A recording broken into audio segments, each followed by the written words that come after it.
Um, Hello, everyone.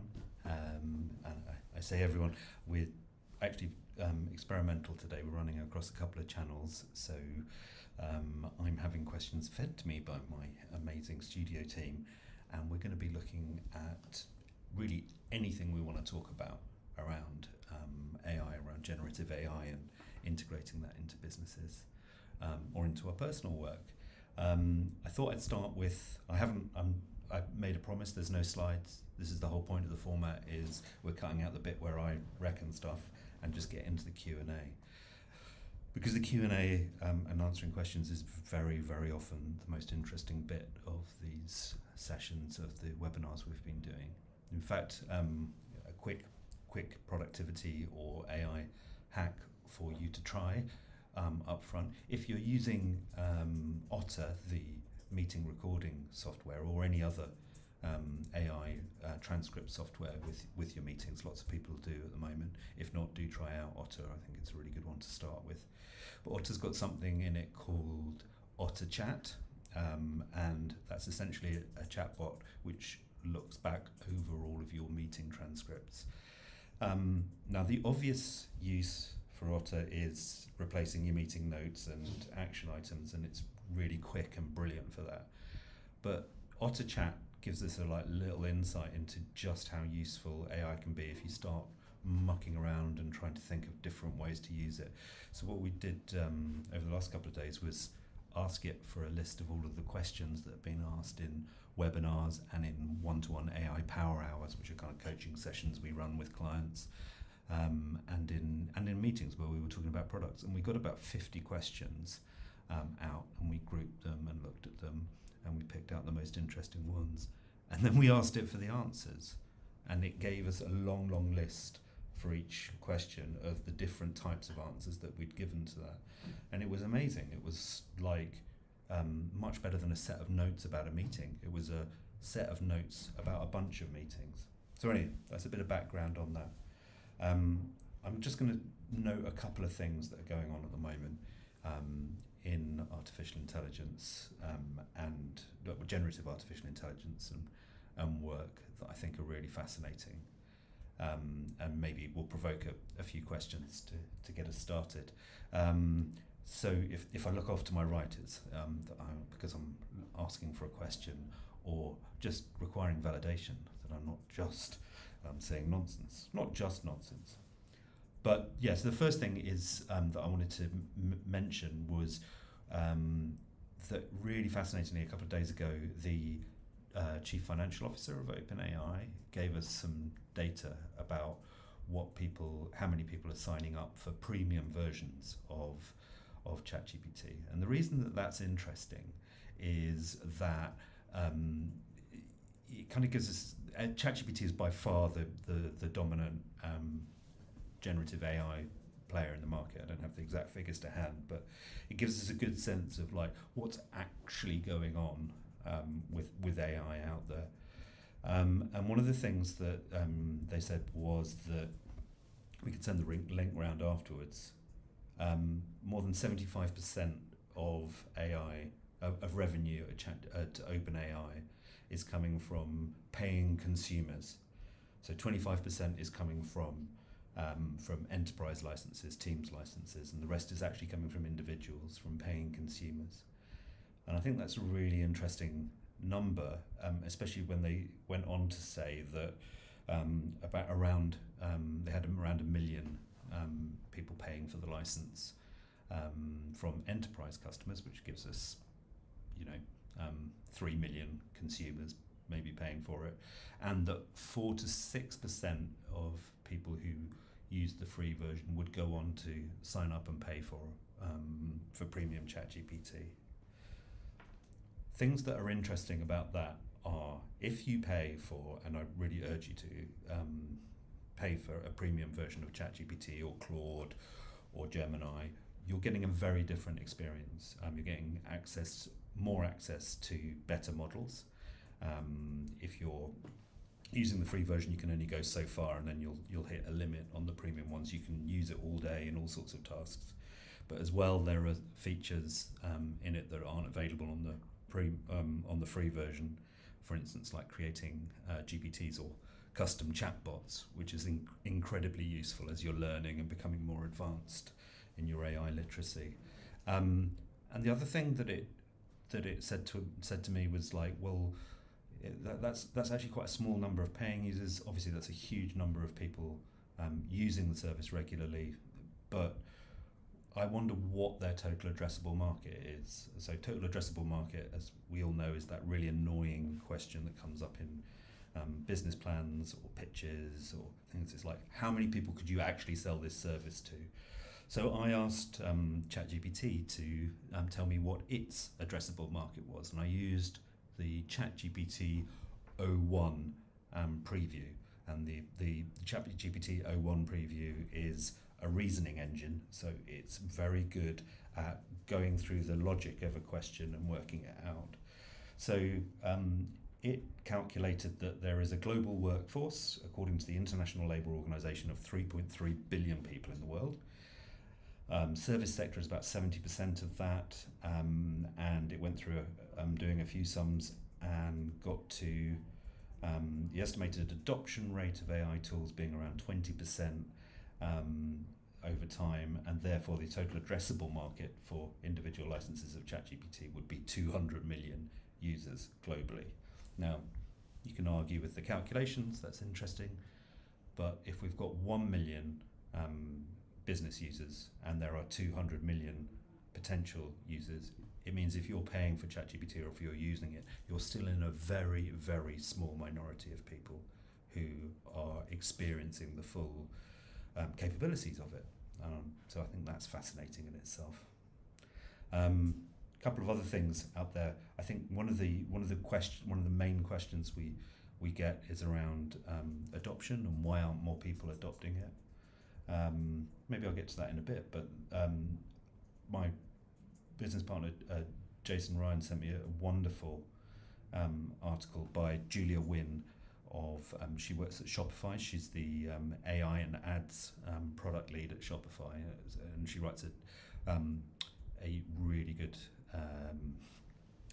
what's it called? A Medium, not a Substack, the old school Medium newsletter and articles, and she calls it the AI paradox. So why aren't more workers using ChatGPT? And it's really worth a read. We'll send the link round afterwards. But the short answer is they don't have time to think. And I find this is absolutely amazing. There's so many tasks that AI can speed up for us, create more space in our diaries. But one of the barriers of learning how to use it is you haven't got any time to think. So there's the solution right there, but you can't get to it because you're too busy. That's I think the paradox for the modern age. But anyway, that's enough of my reckoning things. Just wanted to open with those. Let's get into some questions. Ask me anything. Okay, our first question is, how can we persuade those who are sceptical about AI? How can we persuade? Yes, skeptics about AI. I think the first thing to say about skepticism and AI is that skepticism is a really good thing. We kind of classify skepticism wrongly sometimes as being against, but it's not. It's about being critical. It's about questioning assumptions and asking for evidence. And so having skeptics in your team is a fantastic thing, and you should be encouraging a little bit of skepticism in yourself as well about AIs can hallucinate, AIs can in conversation think that they're right, and sometimes be wrong. Also, skepticism stops us from assuming that there is a truth out there about how AI is going to play out in our organisations, in society. There isn't. The future, as someone said, is unwritten. The future's not been decided yet. So people who are coming along with a vision of this is how it's going to work for our corporation, this is how our industry is going to change. That's interesting. That's an interesting point of view, but it's good to be skeptical about it. In terms of overcoming skepticism as a barrier to adoption, that's slightly different, and I think that has to be about working with people in teams and showing them what it can do, showing them what AI can do, and helping them experience that. So not just telling them that they're, being cynical or wrong, but saying, okay, so let's all learn about this together. Let's start building some new processes together, and let's see where we get to. Brilliant. Does that answer? Yes. How can AI simplify complex business operations? Well, I think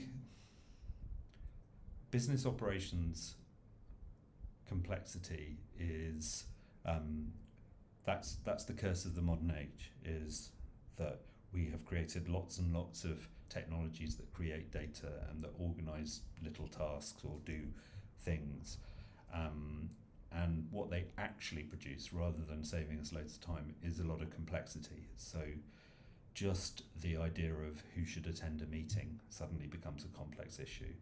Just the idea, and it's usually resolved by everyone comes to the meeting, or trying to do a resource planning for the next week, who's going to work on what. It seems simple, and it seems like we've got tools like Asana or different resource planning tools. Seems like it should be simple, but actually it's fiendishly complicated. So how AI, there's a couple of answers to this, I suppose. How generative AI can help us deal with that complexity is that we think that we're good at dealing with complexity, but we're not. We have really big blind spots around it. But generative AI systems, if we create the processes in the right way, are really good at dealing with that complexity and coming up with answers for difficult questions. So they can take care of the complexity and just manage it for you. I think one of the other ways that they can help us more generally with complex business processes is that working with generative AI, we say, starts to feel like working with a cognitive mirror. It makes you look at how you're thinking, because you have to explain what the task is and what the problem is to the machine in order to be able to prompt it to get it to do something. So I think it can help us realize that things are complex in the first place, because we have to explain them and because we have to map out processes. And sometimes that complexity can sound really simple. Like one example I think we talked about in a webinar recently was somebody who was working on a pitch document. Now, a pitch document is responding to a brief. Well, there were actually 3 briefs in this example from the same client, and this one presentation was answering them all, and it had 150 slides. That is a complex task. It's a complex task because you've got 3 documents, and they may be brief, they may be very well written, but that's 3 sets of requirements, probably maybe 20 or 30 things that you need to remember as you're writing something that's 150 slides long. That is fiendishly complex, but we kind of think we should be able to do it. So in that example, simply using an AI as an assistant to check things with all of the time about how is this part of the presentation doing? Are we on brief for that? Are there any things that we're missing? The AI is going to be able to answer that really, really quickly. So that's a kind of a practical example. But as I say, the other aspect of it is it just helps us to realize how complex things are in our organizations, and maybe not feel so bad about the fact that things are more difficult than we think they should be, because there's more complexity in an organization than we realize. What are some practical applications of AI across different industries? Different applications of AI across different industries. Could you give me some examples? Maybe FCMG, that kind of industry. FMCG. Yes, yeah, sorry. Yes. It's been a day. Well, I think the kinds of applications, and this is quite important. What we're learning is that the first applications of generative AI in any organisation need to be at the personal level, at the individual level. So whatever your job is how can you use generative AI tools to do that slightly better and slightly faster. Actually, I'm understating, sometimes a lot better and a lot faster. So some of those are going to be generic things, which is why we talk about reports, meeting notes, those sorts of things that tend to be universals for knowledge workers across different organisations. Taking decisions, dealing with a lot of research, you'll find that no matter what sector you're in, the work of a board or the work of an executive, a director, is very, very similar. There may be different regulations, different shapes of a sector, there's lots of nuance, but the actual tasks: make a decision, allocate resource, develop a strategy, try and spot problems, plan for contingencies. These are universals across different sectors. It is worth using in a particular sector a tool like Perplexity, which is an AI-supported search engine, and asking the AI, as it were, to act as an expert in that industry and to bring you all of the policy papers and all of the consultancy reports from reputable sources that are about artificial intelligence use in that sector. And you might want to be specific, because we're talking about generative AI here. Obviously there are other forms of AI that have been applied in industries before, but depending on what you're interested in, you can just limit the date to last couple of years, or say give me generative AI cases. So we did this recently in the care sector for an organisation that runs care homes, and what we did there was we looked for all of the kind of the government reports and sector reports on care homes in the UK, and was anybody using AI? Turns out, yes, a great deal. Also turns out that there's the AI Ethics Institute at Oxford University had a symposium on caring for people and healthcare and the related issues, very, very complex issues, and a group of care homes had collaborated there and put out a statement and a report, and so lots of that data was available. Now the great thing is if you do a search on those things, you can download all of those PDFs and read them, but also you could load them into something like Notebook LM, or create a bot if you have a premium version of ChatGPT or Claude or Google Gemini, and ask them to analyze it and pull out use cases. And that's a really quick way to see how other people are using it in a sector. So just bear those two things in mind. One is like the first step is looking at all of the jobs that you do on a personal level, and then a good way to get a sense of what's going on out there and where the early adopters and innovators are working is to go and search for them, and then again use AI to pull all those use cases out of the PDFs and research reports, so you can get a quick snapshot.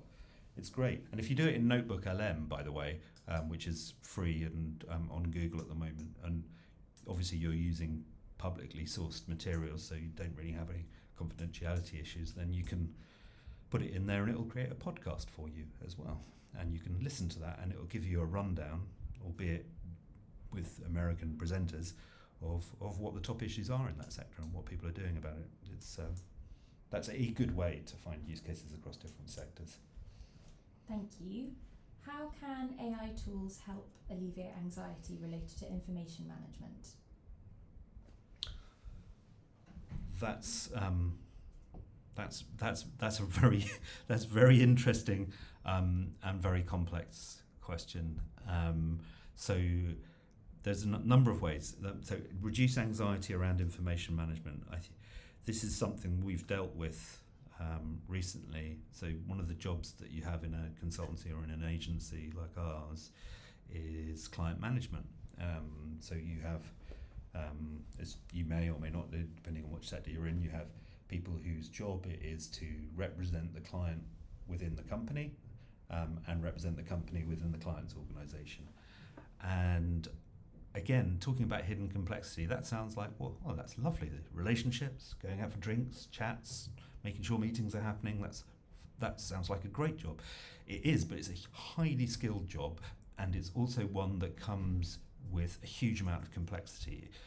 Where you're working with a large organisation, and some of our clients are large, international, you're having to keep tabs on lots and lots of different developments in the industry, in the client around their project, and stuff that's happening in the agency as well. And it can be a real head spinner to try and deal with all of those. So myself and Katie, who's a client director, we looked at ways of using generative AI to kind of parse, as in PARSE, to organise emails and reports and content as they came in, so that we could decide what was important, what needed to be added to reports, but also to create essentially a database of all of the potential updates and inputs there that we could talk to when we had a question. What we've essentially got in a brilliant client person like Katie is an amazing brain that has mapped the client's organisation and the relationships and what's important to them, and can match that up with our organisation and how we're working to support them. Now, if you take Katie out of the equation, like she has the temerity to go on holiday or something, then you are kind of slightly blind if there's a new question about what's going on in that complex situation. But if she's organised the data in the right way, we can probably find ways to find answers to those questions. But the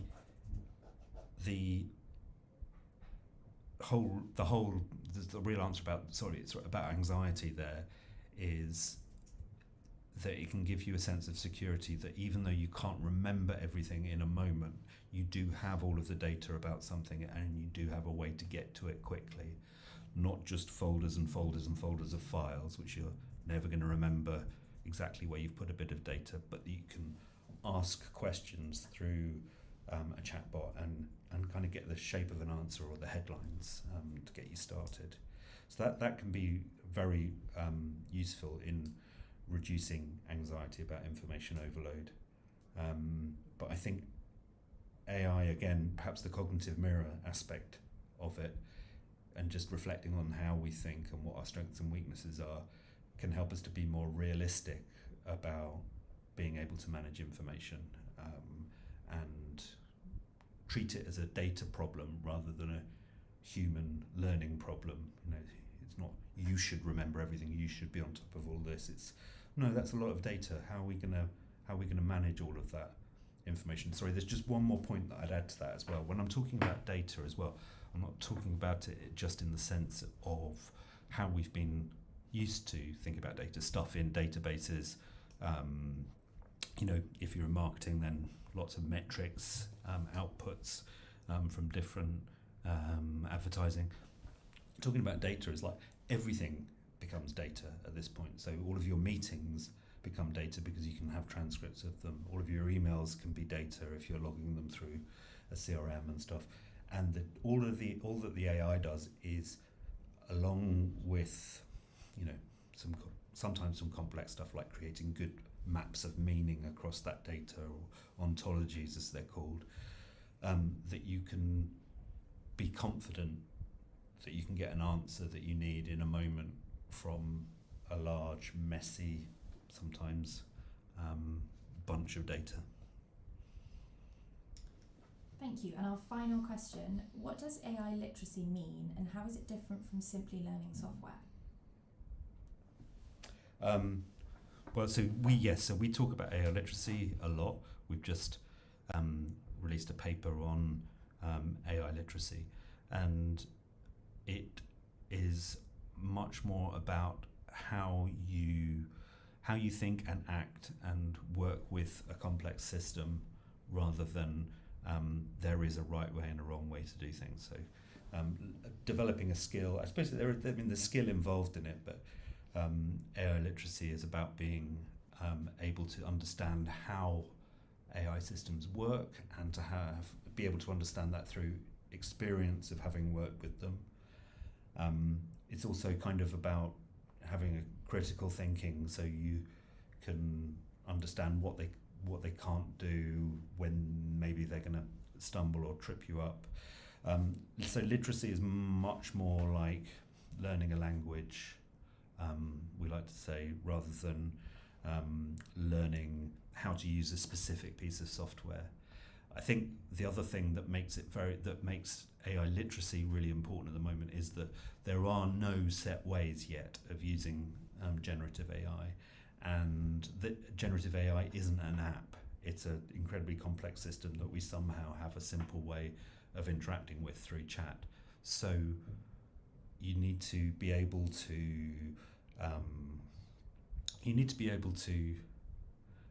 discover things in working with it, rather than simply having a good way of designing a spreadsheet, for instance, or learning how pivot tables work in Excel.